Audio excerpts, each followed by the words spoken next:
సరిగా పరిశీలించకుండా మేధావులతోని న్యాయ నిపుణులతోని మరి దాంట్లో ఏముందో చర్చించకుండా ఈరోజు ఆగమ మేఘాల మీద మరి ఏ రాష్ట్రంలో చేయనటువంటి ఎస్సీ వర్గీకరణ తెలంగాణ రాష్ట్రంలో మన ముఖ్యమంత్రి రేవంత్ రెడ్డి గారు చేసినటువంటి విధానాన్ని మేము తీవ్రంగా ఖండిస్తున్నాం.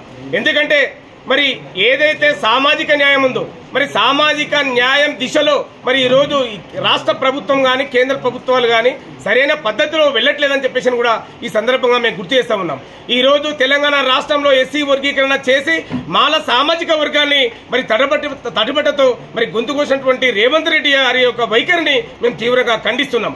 కాబట్టి ఈరోజు ఏదైతే రేపటి నుంచి జరుగుతున్నటువంటి అసెంబ్లీలో మరి ముఖ్యమంత్రి గారు మంత్రులతోని కమిటీతోని మరి అన్ని ప్రజాప్రతినిధులతోని మరి చర్చించి మరి ఏదైతే వన్ మెన్ కమిషన్ రిపోర్ట్ ఏదైతే ఉందో ఆ రిపోర్ట్ లో తెలంగాణ రాష్ట్రంలో 5,25,000 ఉద్యోగాలు ఉంటే దాంట్లో మాదిగలు 46,000 ఉన్నారు, మాలలు 36,000 ఉన్నారు, ఉపకులాలు 11,000 ఉన్నారు, మరి మాలల్లో మరి 15,000 ఉద్యోగాలు కూడా మరి ఆంధ్ర ఉద్యోగాలు ఉన్నారు. మరి ఈరోజు తెలంగాణ రాష్ట్రంలో అన్ని విధాలుగా మరి ఆర్థిక రాజకీయ సామాజికంగా విద్య ఉద్యోగ ఉపాధి రంగాల్లో నష్టపోయింది ఎవరంటే మరి అది మాలలు.